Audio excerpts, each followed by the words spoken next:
অন্যায় বা মন্দ কাজের প্রমাণ না পাওয়া গেলে অন্যের ব্যাপারে সুধারণা পোষণ করতে হবে, অহেতুক খারাপ ধারণা করা যাবে না। পারিবারিক জীবনে এই সমস্যাটা বড়, খুব বেশি। ভাইয়ের ছেলের সাথে মারামারি করছে, এই সময় দেখবেন এক ভাইয়ের বউ একটু ওখানে মাথা ঢোকানোর চেষ্টা করে যে কে মারছে রে, কয়, অমুকে মারছে।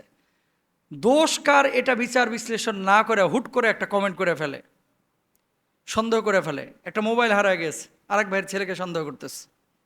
বাড়িতে মেহমান এসেছিল, কোনো কারণে 500 টাকা হয়তো বা বাইরেই পড়ে গেছে, মানিব্যাগ থেকে চুরি হয়ে গেছে, মেহমান চলে গেছে। ওই মেহমান যে এসেছিল এর সন্তানকে সন্দেহ করে অনেক সময়, যে তার মানে কি এই টাকাটা নিয়ে গেল কিনা, মোবাইলটা নিয়ে। খবরদার এগুলো করবেন না।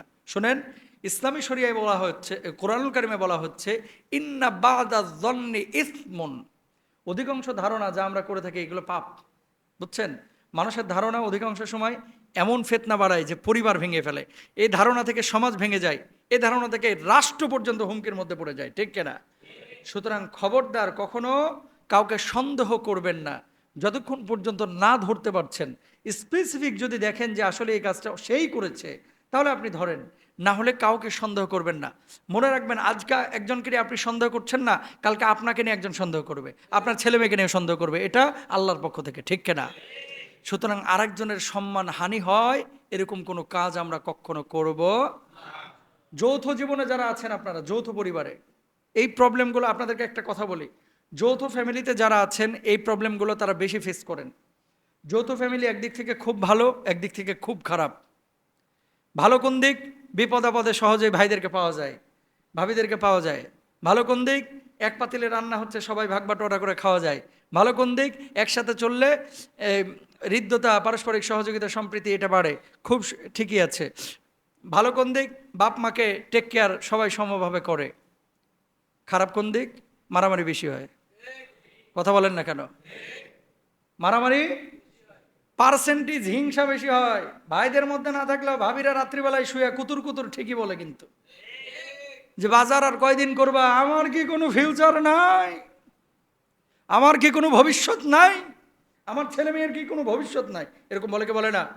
এই জন্য ইসলামী শরিয়া বলে কি, একসাথে যদি থাকতে হয় একই বিল্ডিংয়ে থাকেন, কিন্তু আলাদা আলাদা পর্দার ব্যবস্থা করেন। পর্দাহীনতা বেশি হয় যৌথ ফ্যামিলিতে। ভাইয়ের সামনে আরেক ভাইয়ের বউ চলে আসে, এগুলো হয়। আবার কি হয়, এই যে বাপ মাকে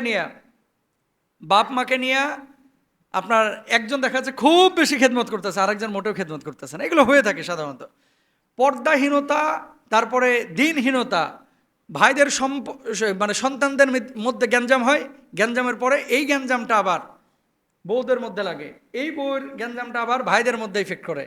তারপরে দেখা যাচ্ছে এই সন্তানের ছোট্ট মারামারিটা ভাইদের মধ্যে এমন রেশারেশি, পরবর্তীতে ভাই মারা যায়, একসময় বুড়া হয়ে ভাইয়ের জানাজাতেও যায় না। কিছু লোক এরকম আছে, রাগ পুষে রাখে। এই জন্য আপনাদেরকে বলি, শুনেন, যৌথ ফ্যামিলি ভালো যদি পরিবেশ দিতে পারেন, আর যদি পরিবেশ দিতে না পারেন তাহলে যৌথ ফ্যামিলি দরকার নাই। আর কখনো একজন মানুষকে সরাসরি না ধরে, না দেখে, না বুঝে কোনো সন্দেহ আমরা কেউ করব না, ইনশাল্লাহ। জোরে সোরে বলেন। প্রিয় ভাইরা আমার, এরপর আল্লাহ সুবহানাহু ওয়া তাআলা বলছেন, মানুষের দোষ ত্রুটি অনুসন্ধান যারা না করে, খবরদার এটা করবেন না। দোষ ত্রুটি, সারা জীবন ভালো কাজ করছেন, কোনো কারণে একটা খারাপ কাজ করছেন, কিছু মানুষ দেখবেন যে এই একটা খারাপ কাজের কারণে ওর গোটা জীবনের অর্জনটাকে ধূলিসাৎ করে ফেলে। কাই হায় হায় হায় রে, এটা এত খারাপ, এটা তো বুঝি নাই। কথা বলেন ঠিক না? না, সে যতটুকু খারাপ এতটুকুই আপনি তাকে বলেন। একটা মানুষ, পৃথিবীতে ভুল নাই এরকম কোনো মানুষ আছে? যদি থাকে, একমাত্র আমাদের নবী আম্বি আলাইহিমুসসালাতুয়াসসালামরা আছে, ঠিক না? মানুষ এটা কিন্তু ভুল হয়েই থাকে। আদম আলাইহিসসালাতুয়াসসালাম ফল ভক্ষণ করেছিলেন, নিষিদ্ধ ফল, এই জন্য তো আল্লাহ তাআলা দুনিয়ায় পাঠাইলেন।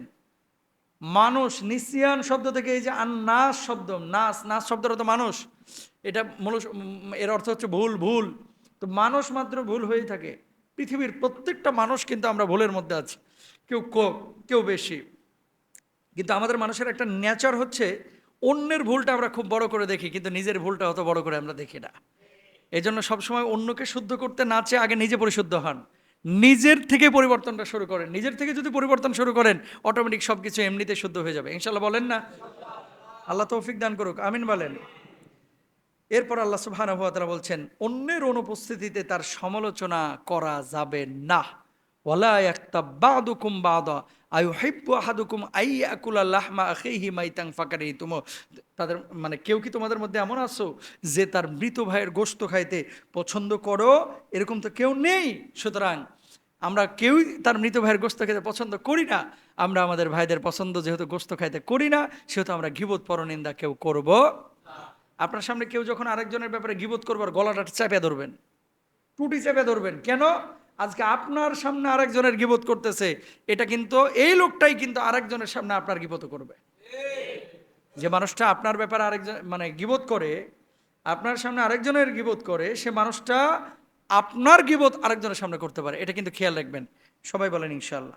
প্রিয় ভাইরা আমার, সর্বশেষ যে দুটি বিষয়, তাহলে আমরা সৎ জীবনযাপন করব জান্নাতে যাওয়ার জন্য, আমরা মানুষকে সহযোগিতা করব, আল্লাহ সুবহানাহু ওয়া তাআলা আমাদেরকে কিছু আদব শিখাইলেন, এগুলো বাস্তবায়িত করব। আমার মা বোনেরা যারা বাড়ির মধ্যে থাকে, ইদানিং দেখা যাচ্ছে এই এলাকা সহ পুরো ঢাকা সিটির ভিতরে কিছু মা বোন মানে স্বাধীনতার গল্প বলতে বলতে এখন এমনভাবে বের হয়ে গেছে রাস্তাঘাটে যে তাদের যে কিছু রেস্ট্রিকশন আছে চলাফেরার ক্ষেত্রে, এই জিনিসটা কিন্তু ভুলে যাচ্ছি। আপনারা যারা অভিভাবক শ্রেণীর আছেন, আপনারা একটু আমাদের মা বোনদের কাছে মেসেজগুলো পৌঁছায় দেবেন যে আপনারা যারা বাইরে বের হচ্ছেন, আপনাদেরও কিছু আদবের কথা আল্লাহ সুবহানাহু ওয়া তাআলা শিখিয়েছেন।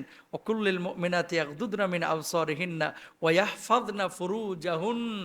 দৃষ্টিকে অবনমিত রাখতে হবে, লজ্জাস্থানকে হেফাজতে রাখতে হবে। জান্নাতে তো সবাই যাইতে চাই, জান্নাতে যাওয়ার কাজ কি আমরা সবাই করি? করি না। প্রিয় ভাইরা আমার, মানুষকে আল্লাহ সুবহানাহু ওয়া তাআলা সূরা হুজুরাতের 11 এবং 12 নম্বর আয়াতের মধ্যে বলছেন, ইন্না বা'দা যন্নি ইসম। তারপর আল্লাহ সুবহানাহু ওয়া তাআলা আবার বলছেন, ওয়ালা তাজাসসু ওয়ালা ইয়াকতাব বা'দুকুম বা'দা আইয়ুহিব্বু আহাদুকুম আইয়াকুলা লাহমা আখিহি মাইতান ফাকারিতুম। আল্লাহ সুবহানাহু ওয়া তাআলা সূরা হুজুরাতের মধ্যে ওস্তাদ ছাত্রদেরকে যেমন আদব শিখায়, ওস্তাদ ছাত্রদেরকে আদব শিখায় যে খাওয়ার সময় এটা করো না, পড়ার সময় এটা করো না, হাঁটার সময় এটা করো, মসজিদে গিয়ে এটা করো, এরকম আদব শিখায় না?